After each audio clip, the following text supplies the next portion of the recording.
Hello everybody and welcome back to the Crooked Hour. Today I got a brand new show, Matchmaker Mondays, baby. We're going to be picking, going through the card, $2.99, great card. We're going to be picking who these fighters are going to be fighting next. Some on the screen are losers, some are winners. Shout out to MMA Guru, of course, got this idea from him. But yeah, going to be seeing who we can match these people up with next in their soon-to-come fights. Ignore the hair, it's just sticking up and won't go down. But starting straight away, Sean O'Malley got the dominant win over Chito Vera. Dominant. I didn't see it coming like that. I didn't see it coming as much as I thought, Chito Vera's might get schooled here. I didn't think he would get schooled that much. Now, who should Sean O'Malley fight next? I'm going to say Ilia Topuria. Only reason being because it's a big fight. Sure, Merab deserves it more. He does. He deserves it more. And sucks to say because that's probably the fight that should happen. But for excitement, I'd be more excited for this fight because now I honestly don't know who wins out. I'd still maybe lean Ilia Topuria maybe. But it's a 50-50 fight now pretty much. It's such a close fight. So I think book that fight. Super fight. Might as well take advantage of it while it's there in my opinion. That's the fight to make. Or if that's not the fight, Merab definitely deserves it. So give it to Merab if not. Next up, Chito Vera. I'm saying book him versus Petr Yan. I said it in my video before. Big loss against Sean O'Malley. Chito Vera, Petr Yan both lost to Sean O'Malley. This fight was meant to happen a while ago. Never happened. I think this is the fight to make. Put them together. See who wins, see who gets back in that top conversation. Either Petr Yan wins, back on 2 wins, beat somebody who just fought for the title, he's back in that conversation. Chito Vera wins, will he beat Petr Yan coming off a win against Song Yadong? It's a big look for him, a good look for him I should say. I think that's a matchup to make. It's an exciting matchup and it actually holds some weight behind it. So I think that's a good fight to make. Book it, UFC. Now, it was only when I was editing this video I realised I completely missed Dustin Poirier and Benoit Saint Denis. So, quickly breaking it down, I'll be quick. I reckon Dustin Poirier should fight the loser of Justin Gaethje versus Max Holloway. Not the winner, the loser. So it'll either be a rematch against Max Holloway, which would probably be the better option for the fans, or a rematch against Justin Gaethje if he does lose. Because honestly, other than that, there aren't that many matchups for him. I'd love to give him another matchup, but who is he going to fight unless somebody comes up quickly? Maybe Moicano if he gets it done against Jalen Turner. Maybe. I don't know. Benoit Saint Denis, the loser of the fight against Dustin Poirier. Sorry, I get them mixed up. I think he should take on Drew Dober. Honestly think he should take on Drew Dober. I think that's a good fight. They're not that far in the ranking. Saint Denis at 12, Drew Dober at 15. Drew Dober coming off a win, Saint Denis coming off a loss.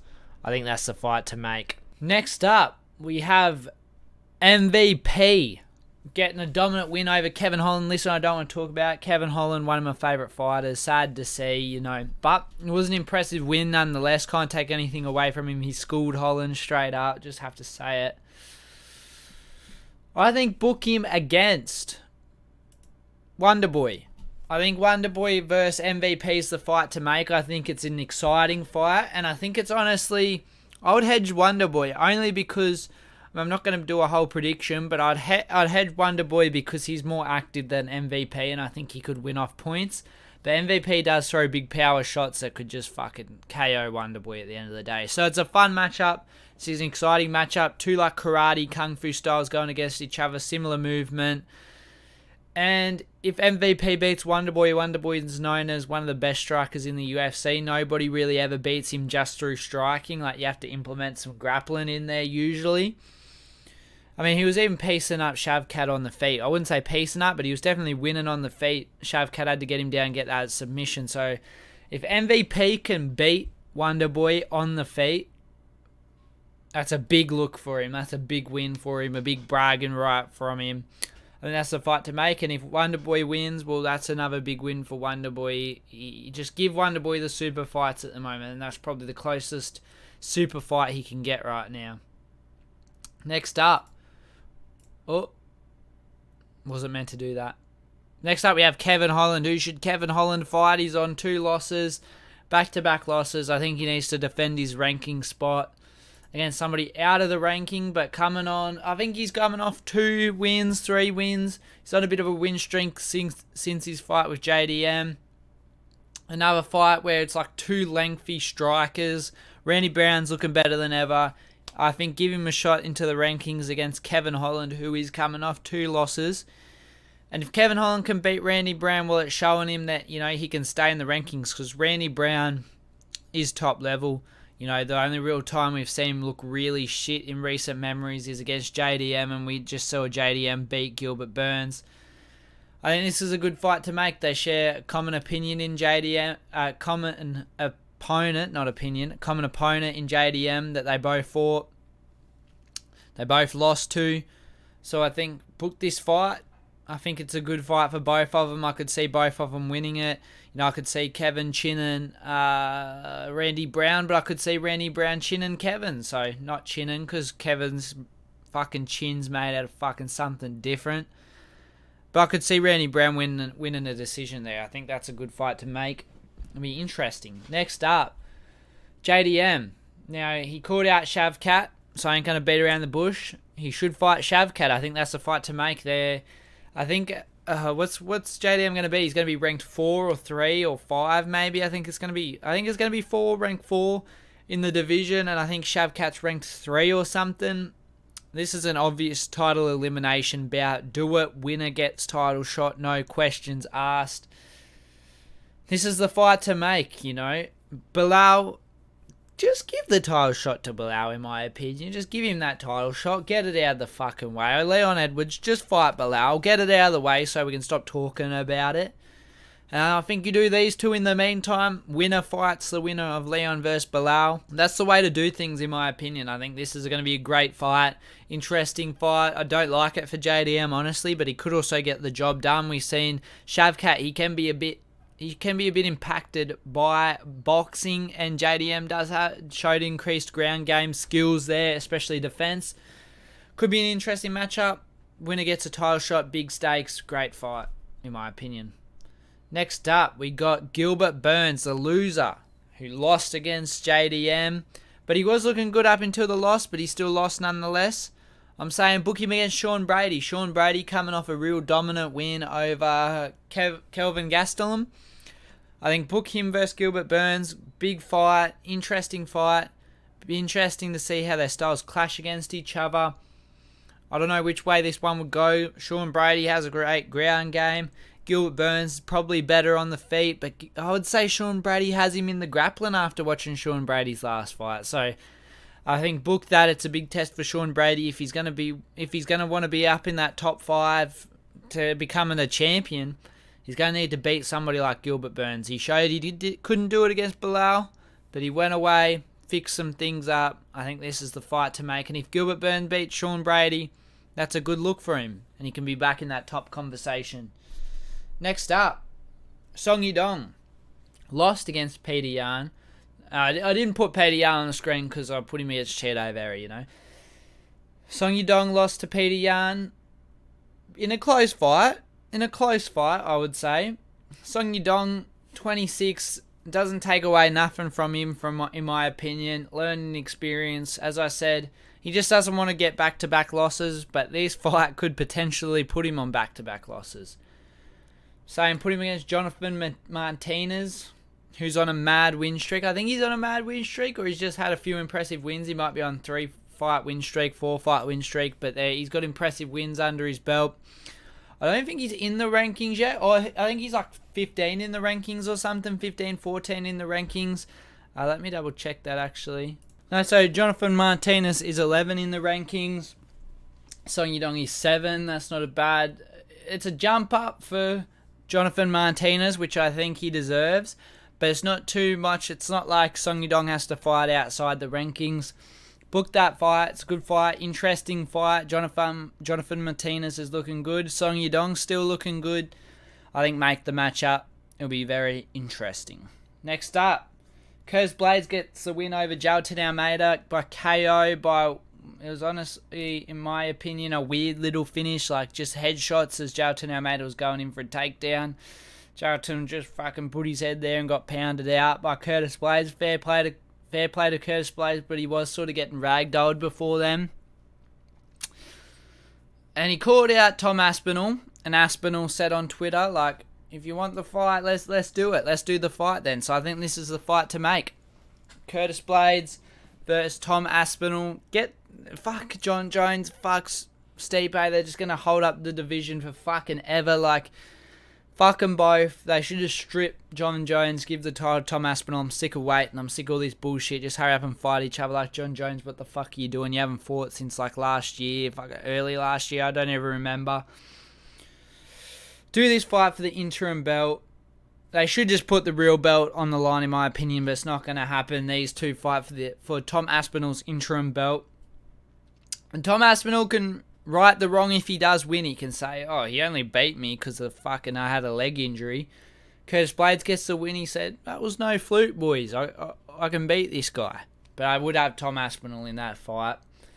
Might as well make it, you know. It's sort of a thing where you might as well make it. You look at heavyweight, right? You got, like, Curtis Blades, probably, he's number 5 in the rankings. I don't know if he'll go up against Stipe after winning that fight. And then you got Sergey, but Sergey's already beat Curtis Blades. It's one of those hard things. You could do Cyril Gane versus Curtis Blades, but no.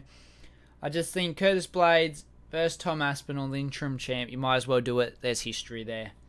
That is the fight to make. Next, we have the loser, Jailton Almeida.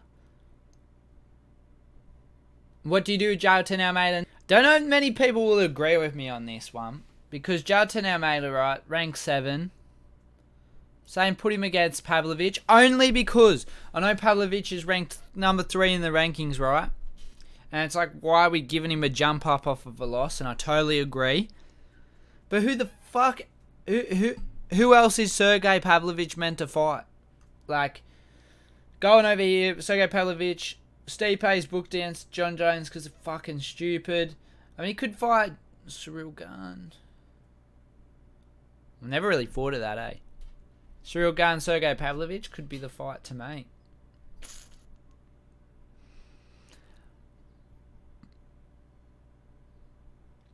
I don't know if I agree with my spot anymore. Just thinking about it, yeah, it's Cyril Gane, Sergey Pavlovich is the fight to make. But if you're going to do another fight, let's just say that fight's not going to happen. Cyril Gane's going to get booked against fucking, I don't know, somebody. This is the fight to make. I think Jailton Almeida, yeah, he's coming off a loss. But I think Sergey Pavlovich needs a fight, and I think this is the next best fight for him. He could do an Alexander Volkov as well. This is a shit matchmaking. This is just shit. This fight shouldn't happen. I'm going to go, fuck off, Sergey Pavlovich. You're just going to disappear off the screen. And Jailton Almeida should fight Sergey Spivak. There you have it. Fucking Jailton Almeida, Sergey Spivak. That's the fight to make. Can't get Sergey Spivak on the screen. Don't mind me, guys. Sergey Spivak, here he is. I need to remove background, but it's not letting me. There you go. Versus Sergey Spivak. Now, that's the fight to make right there. That is the fight to make right there. Makes sense. You know, you got Sergey Spivak coming off a loss to Cyril Gane, but before that, he was on a 2-fight win streak. Jailton Almeida's also coming off a loss. Might as well book that fight. They're close in the rankings. That's the fight to make. Next up, Macy Barber. Who should Macy Barber fight? Now, Macy Barber's going to be ranked, what? Like, looking over the rankings, she's going to be ranked 4 in the rankings after that fight, just behind Menon Farrow and Erin Blanchfield, and then, of course, Valentina Shevchenko, who is rematching the champ, I believe. Trilogy fight, actually. So I'm saying Macy Barber should fight the loser of Menon Farrow versus Erin Blanchfield. Now, Erin Blanchfield's the bae. Love Erin Blanchfield, female GOAT, you know what I'm saying? So I think she's going to beat Menon Farrow. So I think you do Macy Barber, Menon Farrow, or if God forbid, which isn't going to happen, but God forbid Erin Blanchfield loses, not going to happen. Erin Blanchfield loses, not going to happen. I think you do Macy Barber versus the loser. So if it is Aaron Blanchfield, you book Macy Barber, Aaron Blanchfield, but not going to happen. So I think it's going to be Macy Barber, Manon Ferrari, book that fight. I think the fight's happening in, 2 weeks? 2 weeks' time on a fight night. So after that, they're going to be on similar schedules. I think that's a fight to make. Macy Barber versus the loser of that fight for maybe the next title shot, something like that. I don't know. Next up, Mateusz Gamrot got a boring fucking win over RDA, who fucking RDA dropped him, and he's nearly 38 years old, and you're getting dropped by a 38-year-old, mate. No disrespect to RDA, he is still ranked 11 in the rankings, but he hasn't looked the best lately. And you just had to fucking hold him up against the fence, couldn't even strike against a fucking 38-year-old man. Okay. Nonetheless, Mateusz Gamrot was hard to book. I'm looking, you got Mateusz Gamrot at 6, he's already lost to Beneil Dariush, Michael Chandler's fighting Conor McGregor, Arman Sarukian's fighting Charles Oliveira, Dustin Poirier just got a win, but I don't see him jumping back down the rankings like that to fight Mateusz Gamrot. Justin Gaethje's fighting Max Holloway, Charles Oliveira fighting Arman Sarukian. So what I think is you go Mateusz Gamrot, you're just going to have to defend your spot again, mate. That performance wasn't good enough. We're going to need another win out here to give you any type of boost. You're fighting Dan Hooker, mate. Not too far in the rankings. Dan Hooker's 10. Mateusz Gamrot's 6. Four rank difference. I think that's just the fight to make. If Mateusz Gamrot was to stay busy, it's a winnable fight for him too, I believe. Dan Hooker could cause him some problems, though. Exciting fight in that perspective. Dan Hooker's without a fight. He was meant to fight Bobby Green. Got cancelled. Might as well book this fight. Mateusz Gamrot didn't take too much damage other than getting dropped, but he should be able to return soon enough. And Hooker had an injury, I believe, so he'll be recovering and should be on similar schedules. Next up, Kyler Phillips. Who should Kyler Phillips fight next? Now, he will be in the rankings. Let me double check exactly where. He'll be 13 in the rankings, if I'm correct. 13, 14 in the rankings. So I think they should just give him a jump up. This man's coming off 2-fight losing streak. Rob Font. That's the fight to make. Kyler Phillips is on an impressive win streak. I think book him versus Rob Font. Rob Font is number 9 in the rankings. So it's not even that much of a jump up. That's the fight to make. It's a good test for Kyler Phillips as well, but I think he can win it. And we might have a new real contender on our hands if he stays busy. If Kyler Phillips stays busy, we could have a real contender on our hands. Do it. Book it. That's the fight to make, in my opinion. Next up, Michelle Pereira with an impressive win, brother. With an impressive fucking win. I said in my recap, I said, no point playing around with this guy.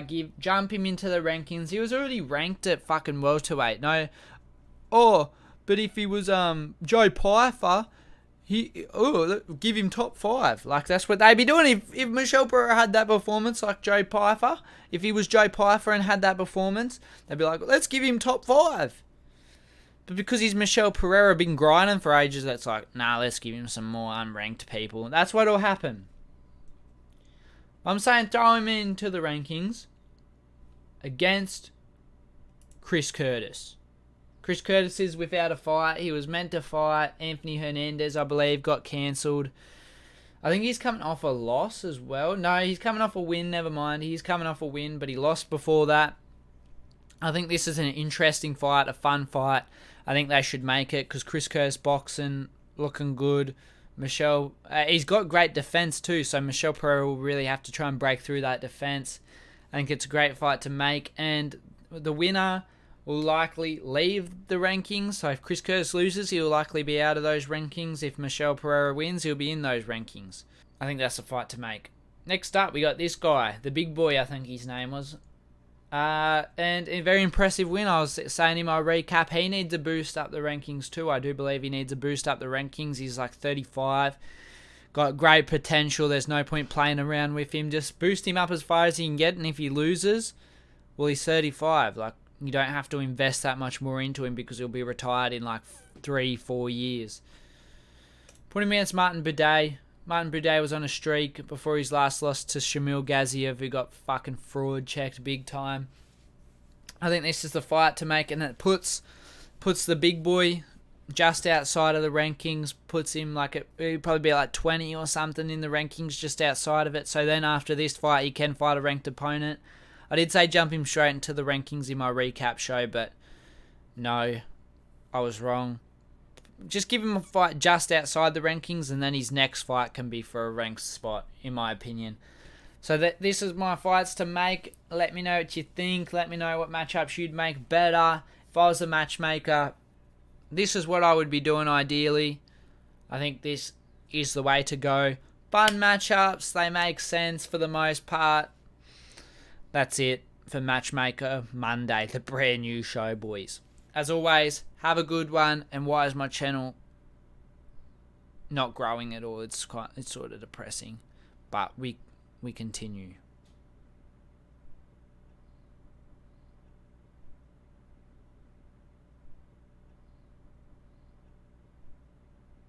Give me 5 minutes, I'ma pull up with like 5 niggas.